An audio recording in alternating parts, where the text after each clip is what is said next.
Hello दोस्तों, कैसे हो आप सब लोग। मेरा नाम है चंदन। तो चलिए बिना समय के बाद शुरू करते हैं। अगर आप इस वीडियो पर क्लिक किए हैं तो कोई ना कोई कारण, कोई ना कोई रीजन होगा ही। जैसे किसी का सिलेबस छूट गया होगा या कोई कुछ अभी तक पढ़ा ही नहीं होगा। तो चलिए जानते हैं इस वीडियो के माध्यम से आप 3 महीने में कैसे टॉपर बन सकते हैं पढ़ के। किस प्रकार से पढ़े जो अपने इच्छानुसार नंबर ला सकते हैं। सबसे पहले बात करते हैं सिलेबस की। सिलेबस में बेसिकली 5 सब्जेक्ट ही पढ़ना होता है: math, science, social science, Hindi और संस्कृत। इंग्लिश आप दूसरे मतलब यूट्यूब पर जाके कोई लेक्चर में देख सकते हैं, कोई वन शॉट से देख सकते हैं कि कैसे उसमें नंबर लाया जा सके। उस पर एक वीडियो बना देंगे हम। तो चलिए आगे जब बढ़ते हैं तो हमारा सबसे पहला टॉपिक है तो कि बात कर लेते हैं कि टाइम टेबल की। टाइम टेबल में सबसे सब अपने हिसाब से टाइम टेबल मतलब रूटीन तैयार कीजिए। टाइम हम सेट करेंगे और आप सिर्फ टेबल बनाइए कि हमको कब पढ़ना है और कितना घंटा पढ़ना है। ये हम बता देते हैं आपको कि सेल्फ स्टडी कम से कम 10 घंटा करना होगा।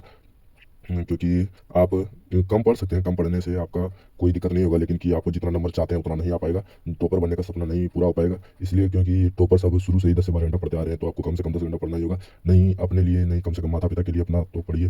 सेल्फ स्टडी 10 घंटा करना है। उसके बाद स्लीप मतलब सोना 6 घंटा है। 6 से 6.5 घंटा सो सकते हैं आप, उससे कोई दिक्कत नहीं है, क्योंकि इतना मेंटली हमारे लिए ठीक होगा। और उसके बाद ट्यूशन अगर कहीं जाते हैं तो ज़्यादा से ज़्यादा 3 घंटा, इससे ज़्यादा तो नहीं। अगर नहीं जाते तो कोई बात नहीं, आप घर पर ही पढ़ सकते हैं। बचा हुआ हमारे 4 घंटा, जिसमें कि 1 से 2 घंटा खाना पीना, नहाना धोना। और उसके बाद बचा 2 घंटा, 2 घंटा में 1 घंटा फैमिली या कोई काम है तो कर सकते हैं। और 1 घंटा में वॉल को मतलब टहल सकते हैं, घूम बोल सकते हैं, खेल सकते हैं और फ्रेंड के साथ भी घूम सकते हैं। कोई दिक्कत नहीं है उस सबसे। तो अब हमारा टाइम टेबल फिक्स हो गया, उसका टाइम फिक्स हो गया। अब आपका काम है कि इसको किस तरह से इस्तेमाल करें। आगे बता देंगे कि किस तरह से इस्तेमाल करना है। सिर्फ आपको ये करना है कि हमको कब कब क्या क्या पढ़ना है, ठीक है। तो अगर आप इस पर भी चाहते वीडियो तो हमें सब्सक्राइब कर लें, आगे हम इस पर भी वीडियो बना देंगे। तो ये हमारा पहला वीडियो है, इसलिए ज़्यादा लंबा नहीं करना चाहेंगे। अब चलते हैं टॉपिक पे। सिलेबस मतलब सेल्फ स्टडी के लिए हम बता देते हैं कि कौन सा सब्जेक्ट कितना घंटा पढ़ना चाहिए आपको, ठीक है।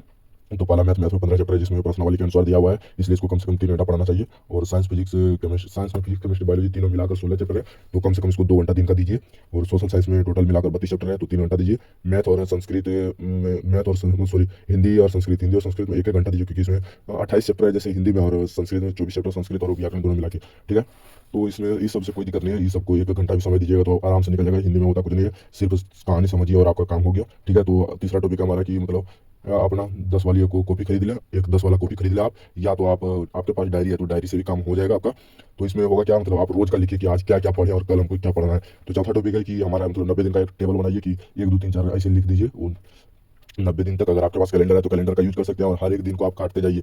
अब आपके पास समय बहुत कम बचा हुआ है, तो इसको दुरुपयोग ना कीजिए। और जिस तरह हम सबसे पहले आपको 90 दिन का एक टारगेट ले लेना है, या फिर अगर आपके पास कैलेंडर है तो कैलेंडर का यूज कर सकते हैं, और उसमें मतलब दिन को काटते जाइए, ठीक है। तो चलिए आगे पांचवा टॉपिक हमारा है कि सिलेबस को कैसे पढ़ना है। सिलेबस को मतलब कितना सिलेबस है इसको तो समझ लीजिए, कितना घंटा पढ़ना है इसको भी समझ लीजिए, और किस कैसे पढ़ना है आप इसको समझते हैं, ठीक है। जैसे मैथ को एक चैप्टर, हर एक चैप्टर को 5 दिन में कंप्लीट करना है आपको। तो अगर आप इतने दिन में आप कुछ पढ़े हैं तो ठीक है, नहीं पढ़े तो भी ठीक है। तो पहला दिन आपको करना क्या है, वन शॉट लेक्चर देख लेना है।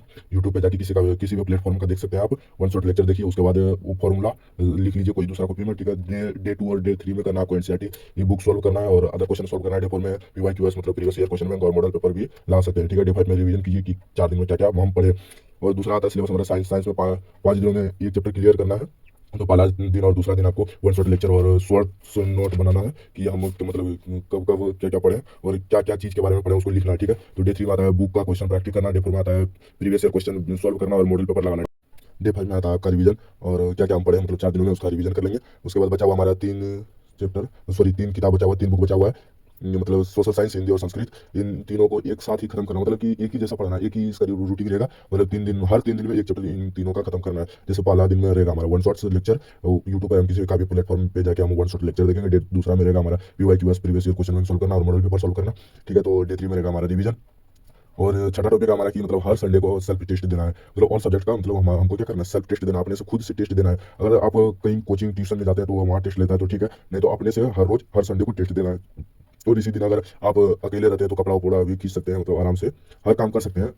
और इसमें इस दिन को ज़्यादा टाइम मतलब पढ़ाई पे नहीं देना है, कोई दिक्कत नहीं है। ये मतलब हर सप्ताह में एक दिन ऐसा होता है कि काम आप कर सकते हैं, घूर बोल सकते हैं, थोड़ा अपना कार्य जो बचा हुआ है उसको कर सकते हैं, ठीक है। तो आप मतलब वो ऑब्जेक्टिव के लिए ऑनलाइन टेस्ट दे सकते हैं, मतलब कि किसी का भी प्लेटफॉर्म पे जाके, जैसे दिशा अगर आप चाहते हैं तो दिशा ऑनलाइन टेस्ट पर भी लगा सकते हैं। टेस्ट का आता है वहाँ क्यूज और टेस्ट देने वाला, तो ऑब्जेक्टिव टेस्ट कहीं से भी दे सकते हैं। और जैसे भी आप प्ले स्टोर पर जाइएगा तो वहाँ बोलिएगा क्लास 10 का मतलब क्यूज MCQs, तो वहाँ आ जाएगा बहुत सारे क्या कर बोले, बहुत सारे प्लेटफॉर्म आ जाएंगे खुल के, आप कोई सा भी डाउनलोड कर लीजिए और उसमें टेस्ट लगाते रहिए, ठीक है। तो आप बढ़ते हैं आगे कि मतलब कि आगे हमको क्या करना है। तो इतना सारा बता ही दिए तो मतलब वीडियो ज़्यादा लंबा हो जाएगा, इसलिए हम चाहते हैं कि अभी इस वीडियो को नहीं बड़ा करें और नेक्स्ट वीडियो में आपसे मिले। तो आप अगर चाहते हैं तो हमें लाइक सब्सक्राइब जरूर कर दीजिएगा। ये हमारा पहला वीडियो था, आप जरूर बताइएगा कि कैसा लगा हमारा पहला वीडियो, और इसलिए बोलने में थोड़ा हिचकिचाहट हो रहा था। अगर आप चाहते हैं कि हमारा वीडियो आप तक पहुंचता रहे तो हमें सब्सक्राइब कर लीजिए, और आपको पसंद आया हो इस वीडियो को तो एक प्यारा सा लाइक कर दीजिए और कमेंट में जरूर बताइएगा कि अगला वीडियो किस टॉपिक पर बनाया जाए। तो तब तक के लिए बाय, मिलते हैं नेक्स्ट वीडियो में। थैंक यू, धन्यवाद, जय हिंद, जय भारत।